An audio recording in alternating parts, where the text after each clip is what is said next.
Seven é a sétima música do álbum Folklore da Taylor Swift. Com uma melodia melancólica e uma letra nostálgica, a canção fala sobre ser criança, mas aqui uma criança que enfrenta alguns desafios que pela idade não consegue ainda compreender. Trechos como: "E eu venho querendo te dizer, acho que a sua casa é assombrada. Seu pai tá sempre com raiva e eu acho que é por isso. E eu acho que você deveria vir morar comigo e nós podemos ser piratas." E eles destacam a inocência e a tentativa de justificar certas coisas ruins para as crianças. Esse eu lírico consegue ver a dor de um amigo, mas não compreende totalmente o sofrimento que está testemunhando. A narradora recorre à fantasia como forma de explicação e também uma rota de fuga para uma realidade onde tudo parece melhor. Essa mesma dinâmica de transformar a dor do sofrimento em algo mais poético, algo mais interessante e ligado ao fantasioso está muito presente no filme O Labirinto do Fauno também. Assim como a narradora de Seven, a pequena Ofélia também lida com dores da opressão, marcadas por violência, repressão e perdas. E ela encontra na imaginação uma forma de resistir a tudo isso. Tanto na música quanto no filme, a infância é retratada como um momento em que a fantasia pode explicar diversos fenômenos que ocorrem com as pessoas à volta dessas crianças e até com elas mesmas. E o que também nos faz questionar: se ela é tão pequena para entender, será que ela deveria mesmo passar por isso? Oi gente, eu me chamo Laura, mas por aqui vocês podem me chamar de Laures e esse é mais um vídeo aqui desse canal. Hoje eu vou falar sobre O Labirinto do Fauno, um filme muito lindo e também muito triste. O que é muito interessante sobre O Labirinto do Fauno é que à primeira vista ele parece um filme comum de fantasia e indicado para crianças, mas na verdade ele conta uma história muito difícil, triste e até pesada mesmo de se assistir. Por trás das criaturas míticas e da estética fantástica, o filme faz duras críticas ao autoritarismo e à opressão. Lançado em 2006 e dirigido por Guilherme Del Toro, o filme foi amplamente aclamado pela crítica e chegou a receber 3 Oscars. Eu acredito que por mais que os recursos fantásticos sejam muito presentes e muito bons, o que a Ofélia vive nesse filme é algo que todas as crianças já viveram. E assim como ela, eu já passei por alguns momentos em que eu tive que recorrer à imaginação para passar por aquilo. Nem sempre é só uma tentativa de justificar, às vezes é só para conseguir sobreviver a tudo que está à sua volta.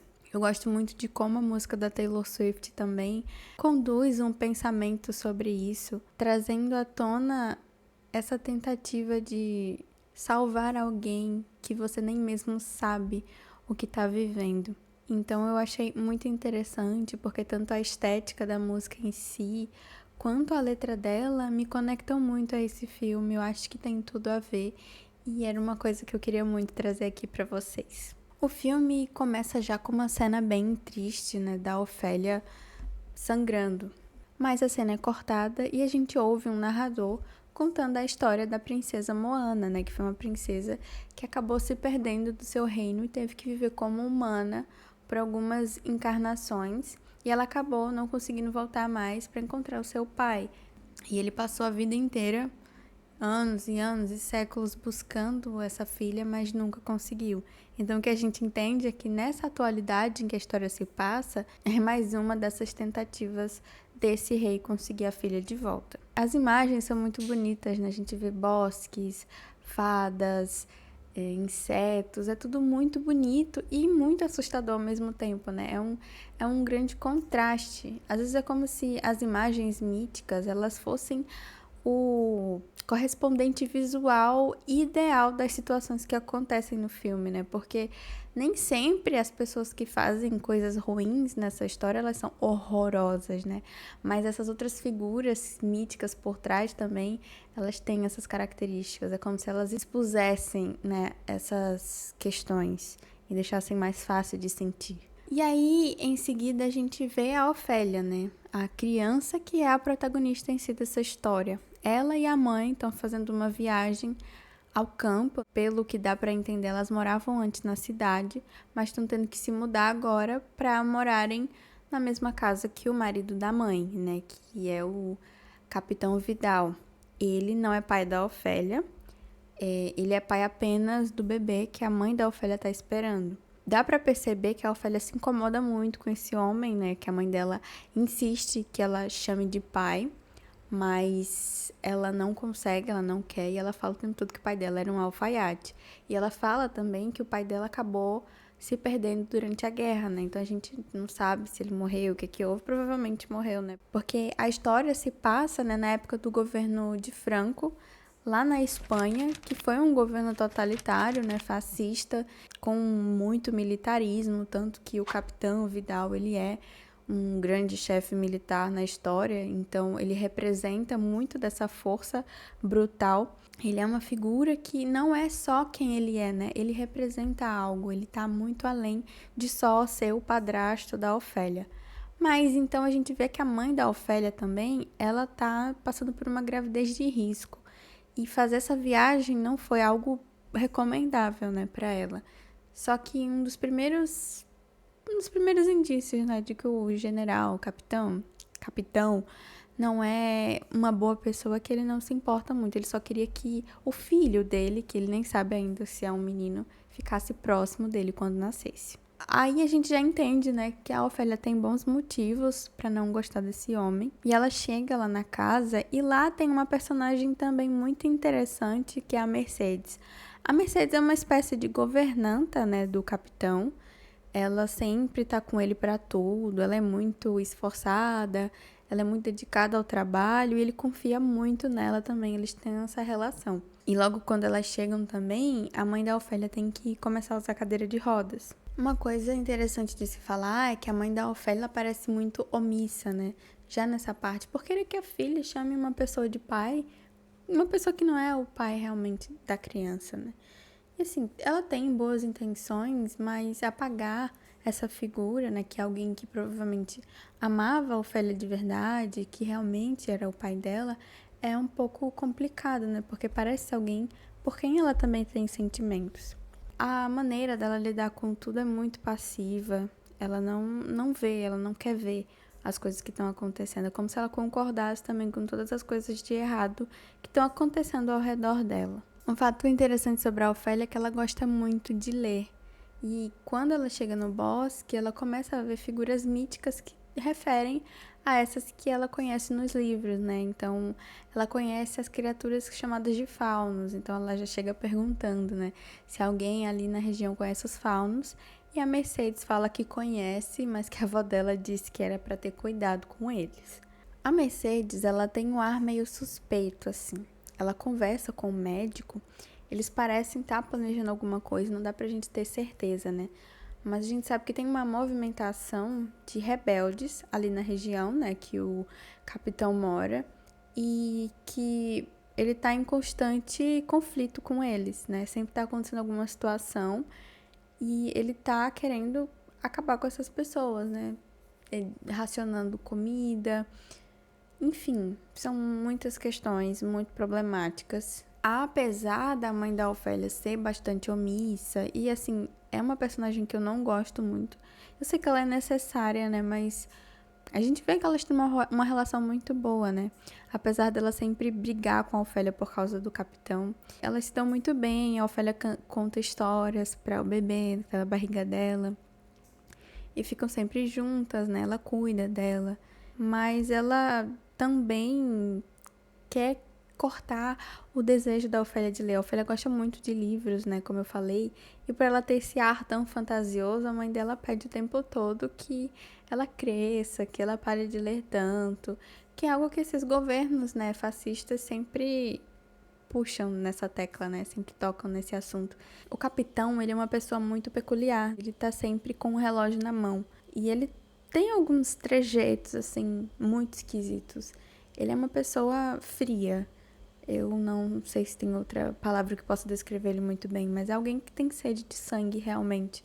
E para exemplificar o tanto que ele é ruim, logo no início mesmo, nos primeiros 10 minutos de filme, a gente vê uma cena em que ele mata um pai e um filho, né? Porque eles são rebeldes, né? E aparentemente eles estavam com algumas coisas ilícitas, algumas coisas que eles não poderiam estar. E ele mata os dois, assim, na maior. Um ele mata lentamente e o outro logo em seguida, de uma forma mais rápida. Mas ainda assim, são cenas muito fortes, são cenas muito gráficas, né? Esse filme tem cenas muito pesadas, com sangue, com cortes. Você, assim, o efeito prático disso foi incrível, não sei explicar, né? Porque é realmente muito bem feito. Então justifica completamente os prêmios que o filme ganhou, né? Porque é um filme muito bonito, mas que também tem essa mescla com esse lado mais sombrio e mais obscuro, que é algo importante, né? Essas coisas também têm que ser mostradas com essa clareza. À noite a Ofélia sai de casa e ela encontra um fauno. E o fauno fala pra ela que ela é a princesa Moana, né? A princesa perdida, e que o pai dela procura por ela e que ela tem que passar por 3 provas para provar que ela realmente é a princesa e conseguir reencontrar a família dela. Então, isso é algo muito interessante, né? Ela, se foi algo real, entendemos, mas se não foi, se foi simplesmente a imaginação dela, a gente já vê que tem uma necessidade aqui dessa criança de sair desse ambiente. Esse ambiente não está sendo bom para ela. E claramente, né? Porque primeiro ela já está sendo tirada da casa dela, do lugar que ela conhecia, que ela gostava e que tinha todas as coisas dela para se moldar num ambiente totalmente novo com uma pessoa que não trata ela bem, que não trata a mãe dela bem e com várias outras pessoas novas, enquanto uma guerra civil está acontecendo, né? Então, é realmente um ambiente de instabilidade. Eu entendo o fato da mãe dela ter feito essa escolha, né, de casar novamente e tudo mais, porque é difícil para uma mulher nessa situação viver, e principalmente nessa época, né, de a sociedade reprovar e muitas outras coisas, mas acaba que a criança que não tem culpa de nada disso sofre muito também. E muitas vezes as pessoas deixam de pensar por esse lado, né? De ver também o lado da criança. Porque a criança, ela não tem muita voz, né? As pessoas não dão espaço às crianças para falarem, para opinarem. E quando elas opinam, elas simplesmente não dão importância para o que elas falam. E isso é muito triste, porque às vezes você tá criando um trauma que vai durar a vida toda daquela criança e que aquilo vai influenciar a forma como ela vai viver, né? Então é muito bom pensar antes de tudo o que você vai dizer para uma criança, que você vai deixar uma criança ver, porque você não sabe o quanto aquilo vai afetar a cabeça dela. E a gente vê que a Ofélia, ela tá nessa situação, né? Ela, como se ela estivesse entrando um pouquinho na insanidade, mas quando você é criança, isso não existe. É comum que as crianças sonhem, imaginem que estão nesses lugares bonitos, melhores do que aquele que elas realmente vivem. E é algo muito triste, algo que me dói muito quando eu penso sobre isso, né? Você tem que imaginar, estar em outra realidade para que a sua vida seja possível de sobreviver. É realmente muito triste. Mas isso é passado no filme com uma leveza, né? Como um conto mesmo, algo muito legal que você acompanha ansiosamente para saber como que essa criança vai ficar no final. E aí há toda uma preparação, né, na casa do capitão para receber alguns convidados importantes para um jantar. E aí a mãe da Ofélia faz um vestido para ela, bem bonito, e ela fica toda bonitinha, arrumada, coisa linda. Ela é muito fofa, essa atriz. Eu sei que hoje em dia ela é adulta, né, provavelmente mais velha que eu, mas ela é uma gracinha. Ela vai no bosque, né, andando, ela tá procurando pelas provas que ela vai ter que realizar para provar que é a princesa. E aí ela entra dentro de uma árvore e tem um sapo lá se alimentando. E ele é bem gordo, né? Ele tá comendo toda a seiva da árvore. Acho que até a árvore tá morrendo de tanto que ele tá se alimentando daquilo. E talvez isso tenha uma simbologia também, né?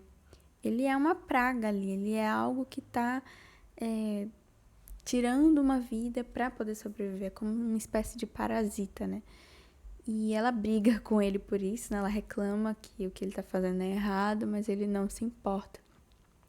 Isso pode ser um reflexo de tantas outras coisas que acontecem nesse filme, né? De quanto que esse sistema que está instaurado ali na região tá matando as pessoas, né? Que tá matando de dentro para fora, criando instabilidade, criando fome, criando situações desprezíveis.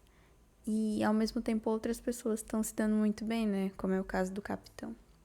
Ela consegue enganar o sapo, faz ele comer a coisa que ela trouxe.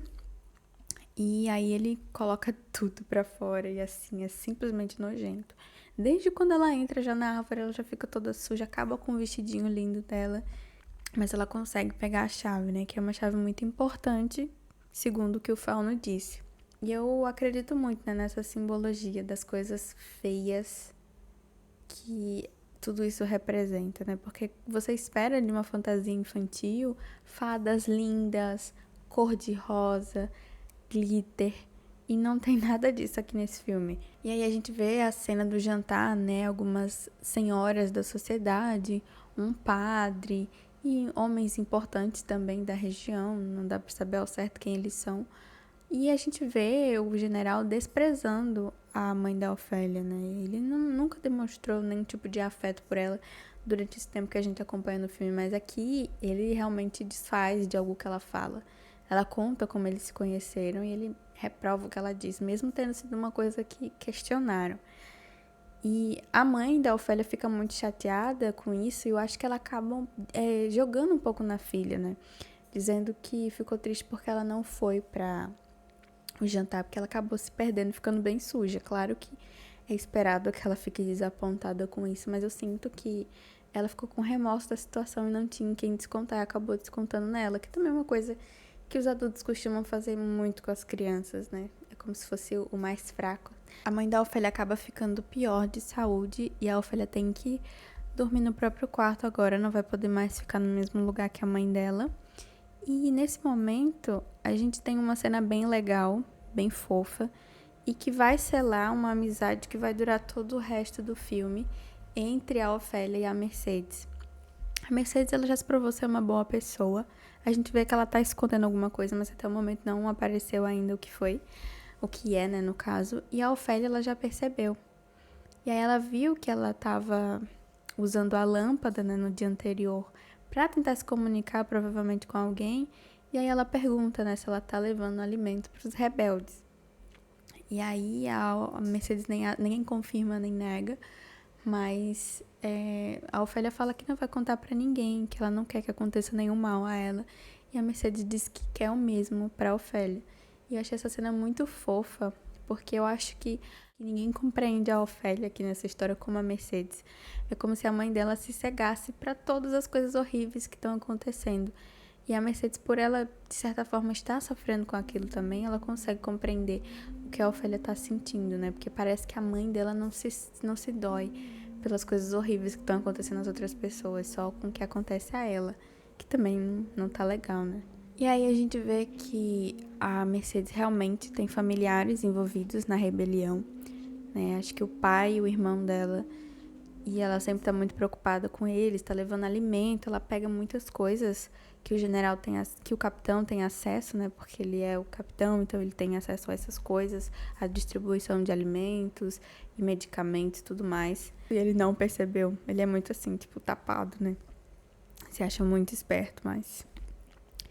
E a gente vê que tem muitas pessoas que estão numa situação muito deplorável. Tem um senhor que ele tá com a perna em putrefação, tá bem mal mesmo. E o médico acaba tendo que... E é uma cena pesadíssima, assim, não é uma cena completa, mas essas cenas de violência e tudo mais, elas são bem gráficas mesmo. Elas aparecem no filme com muita clareza, como eu já disse. Então, você sente mesmo a dor daquelas pessoas, você entende que elas não estão vivendo um momento fácil. E a gente vê também que a Mercedes, né, tá muito ligada a isso. Então, ela tem que se manter estável para não demonstrar que tá acontecendo algo de errado com ela. Ela é uma grande figura nesse filme, né, porque ela tá articulando muito. Claro que nos bastidores, mas ela é um personagem muito importante, assim, pra mim, ela é a minha personagem favorita desse filme. A figura dela, né, o que ela faz no filme é realmente muito importante para o desenrolar todo da história e mostra muito essa força dela como mulher, né? Porque uma coisa que eu achei muito interessante, eu li alguns artigos e teve um que eu gostei muito, que ele fala da questão do papel da mulher dentro desse filme. Que a gente tem, por exemplo, a mãe da Ofélia, que ela é uma mulher submissa, ela não tem muitas opiniões, ela não se rebela contra as coisas erradas que estão acontecendo pelo próprio bem, né? Ela faz isso. Claro que ela tá negando várias coisas a si própria. E na Mercedes a gente tem o contrário dela, uma figura completamente ativa, uma mulher que tá fazendo muitas coisas, lidando tanto física quanto psicologicamente com diversas situações que colocam ela em risco. Eu gosto de como ela lida com tudo, de como ela é séria, de como ela articula a maioria das situações que acontecem no filme. E é muito engraçado, né, porque parece que ela é muito fiel ao capitão, né, que ela faz tudo que ele pede, mas ao mesmo tempo ela tá ali planejando contra ele. E o que essa autora apontou, né, a Lea Padino, ela disse que o Del Toro, nesse filme, quis mostrar o masculino como algo negativo, né? Então, tudo que a gente vê associado a homens... Claro que tem homens que são vistos como bons nesse filme, né? Que são os homens rebeldes, eles são bem pacíficos. Ele mostra realmente o patriarcado como uma coisa ruim, né? Essa figura do Vidal, que tá sempre falando do pai dele, que tá sempre esperando um filho menino. Então, tudo isso é bem evidente. E também nesse mundo subterrâneo que a Ofélia quer entrar, a lua é mais importante que o sol, né? Então a gente vê que tem um ar mais feminino, embora se fale muito no pai dela, né? No rei. Mas eu acredito que isso também possa ter uma conotação religiosa. Acho que no final isso fica um pouco mais claro. E aí a Ofélia faz mais uma prova, né? Que dessa vez é do Homem Pálido, que é um dos seres mais horrorosos desse filme. Assim, realmente ele tem tudo de mais grotesco que você possa imaginar em um ser. A Ofélia acaba atrasando as provas, né? Porque a mãe dela vai piorando, né? Ela não tá muito bem. E aí tem um médico lá, que é o médico que é amigo da Mercedes, que tá cuidando dela. Ela tá muito mal, tem uma cena que ela sangra muito, né? Alguma coisa que a Ofélia até vê no livro, ela consegue prever as coisas. Aí o Fauno volta lá, ele briga com a Ofélia. O Fauno, ele não é um personagem 100% bom, né? Ele dá um pouquinho de medo, ele é meio assustador, ele ameaça, ele fala coisas pesadas.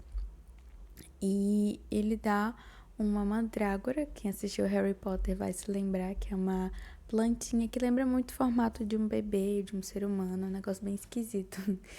E pede para ela colocar dentro de uma bacia de leite e alimentar ela com sangue todos os dias. E ela faz isso, né? Coloca debaixo da cama da mãe dela e ela magicamente vai melhorando. Então isso é uma outra coisa que sai um pouco da fantasia. Mas talvez fosse uma forma dela reafirmar, né, que aquilo tá acontecendo. E aí a mãe dela tem essa melhora, que até o médico fala que não tá entendendo como que ela tá melhorando, né? Mas a Ofélia fica muito feliz com isso. E com o passar dos tempos, né, o capitão vai investigando a situação. Então ele tá sequestrando muitos rebeldes, né, que ele encontra pelo caminho. E acaba que ele sequestra um, e ele é gago, e ele acaba machucando muito. E o médico é chamado lá pra ajudar, né, pra não deixar ele morrer, pra ele passar por aquilo de novo. Só que o médico fica mal. A gente já sabe a esse ponto que o médico, ele tem uma certa parceria ali com a Mercedes, né? E ele vai lá e ajuda esse rapaz, em vez dele curar ou dar alguma coisa pra ele melhorar, porque ele sabe que se ele melhorar, ele vai sofrer de novo, né? Até ele contar alguma coisa ou até morrer, porque o capitão tá pouco se lixando para o que vai acontecer com ele, e ele acaba dando um remédio pra ele. O capitão encontra, né, ele fazendo isso, e ele descobre que a pessoa que estava distribuindo medicamentos era justamente o médico dele mesmo, porque ele já tinha encontrado uma ampola, né, de uma injeção, e ele estava investigando, né, procurando saber de onde tinha vindo, e aí ele chegou à prova de que era realmente o médico dele. E aí ele mata o médico depois que ele descobre tudo isso, né? E ele fala uma frase muito interessante. É justamente no embate, né, do capitão com o médico, e ele reclama porque o médico não o obedeceu, né? Ele pediu para ele tratar o homem, né? Mas ele não tratou, ele fez com que ele morresse de uma forma menos dolorosa. Por que não me obedeceu?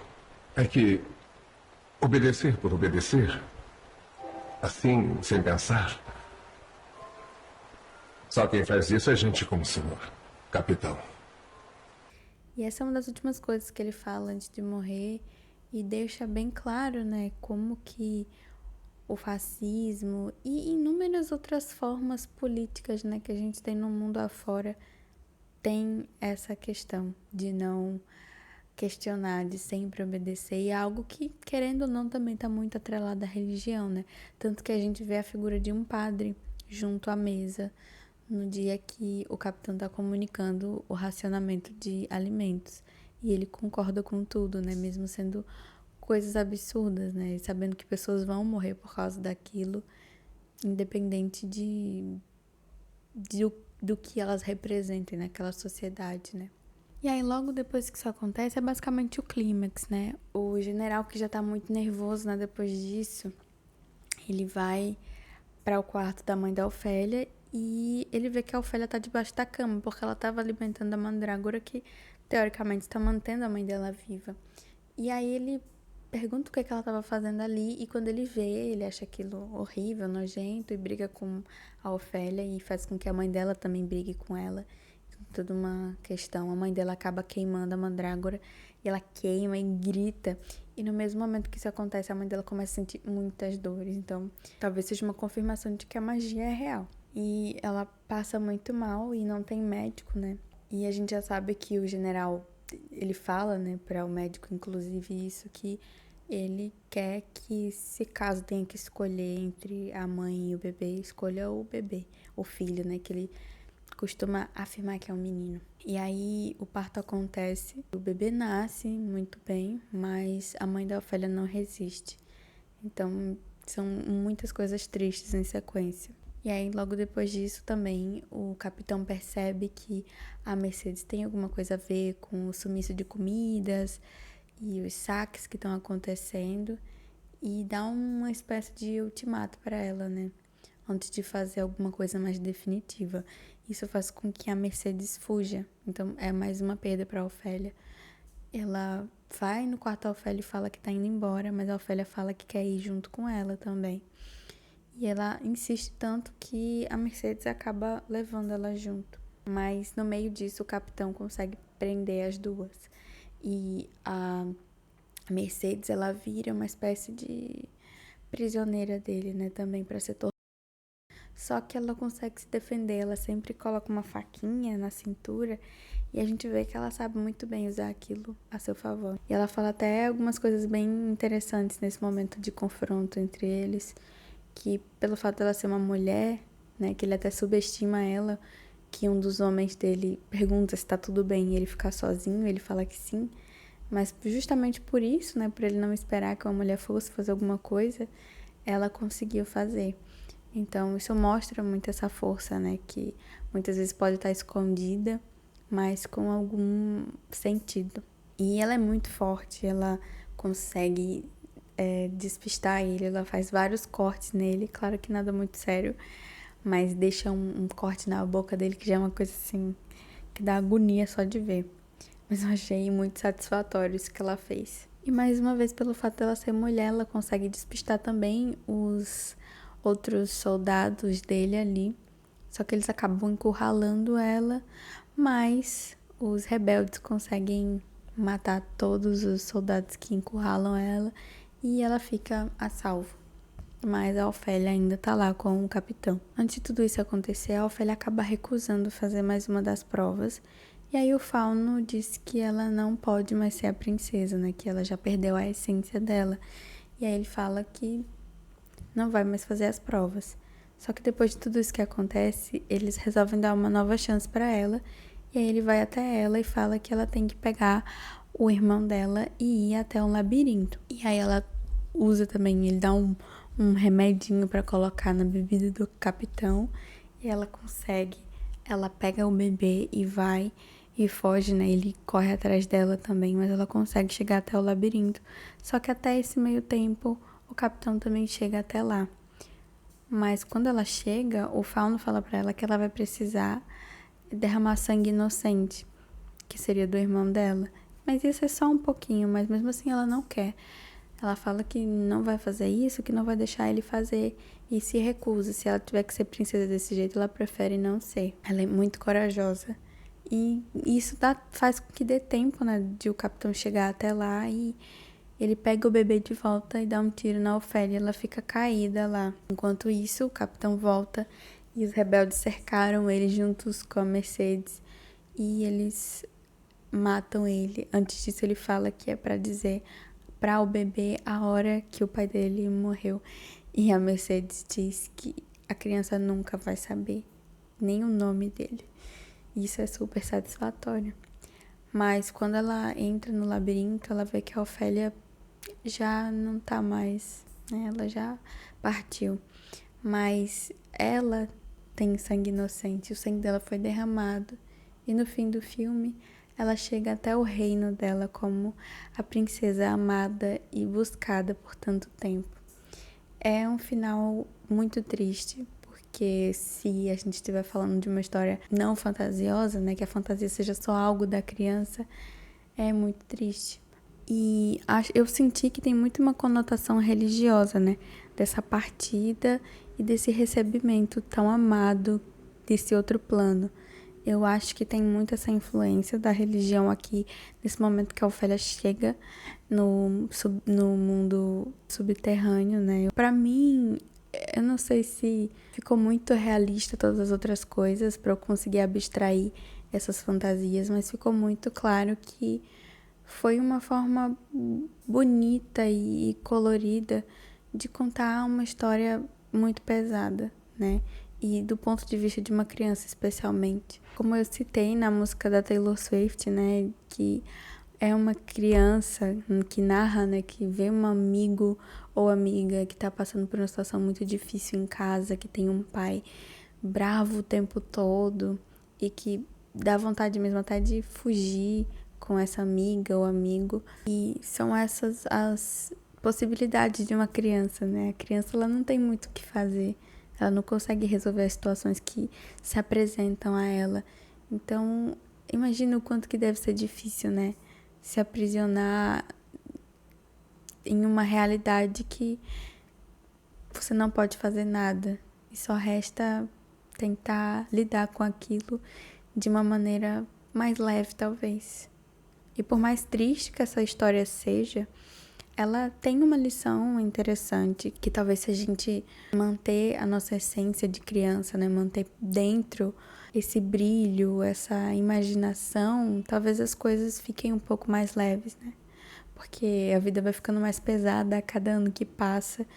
E talvez seja porque a gente perde um pouco disso, né? Essa forma leve de ver as coisas, uma forma esperançosa, com mais possibilidades, com mais cores, com mais caminhos. Talvez isso ajude, e não só a nós, mas também vai ajudar a compreender outras pessoas, em especial as crianças, que eu acho que elas necessitam de tanta compreensão.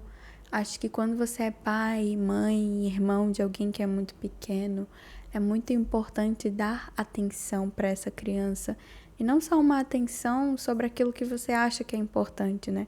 Porque nós adultos temos muito costume de focar naquilo que é prático, naquilo que a gente sabe que é necessário, naquilo que a gente sabe que é importante. Mas as necessidades pessoais também, internas e sentimentais, também são muito importantes. E nutrir essas necessidades é algo muito importante. Muitas histórias, como a da Ofélia, são reais. Muitas crianças vivem verdadeiros pesadelos por às vezes não serem ouvidas ou por realmente coisas ruins acontecerem com muitas pessoas que não merecem passar por isso. Eu acho que é uma história muito bonita para contar uma realidade, né? Que também muitas crianças da guerra da Espanha, ou quem sabe na guerra que acontece hoje, muitas crianças talvez estejam tendo que imaginar faunos, fadas e fantasias diversas para tentar encontrar respostas e para tentar ter forças para achar que a vida um dia vai valer a pena. Eu gosto muito de crianças e sei que nem sempre é fácil lidar com elas, mas são esforços que a gente tem que fazer para aquelas pessoas que nós amamos tenham uma vida feliz. E é isso que eu desejo para todas as crianças, para todos os adultos que ainda têm uma criança interna dentro de si. É isso, gente. O vídeo fica por aqui. Espero que vocês tenham gostado. Vem vídeo novo em breve também. Até a próxima.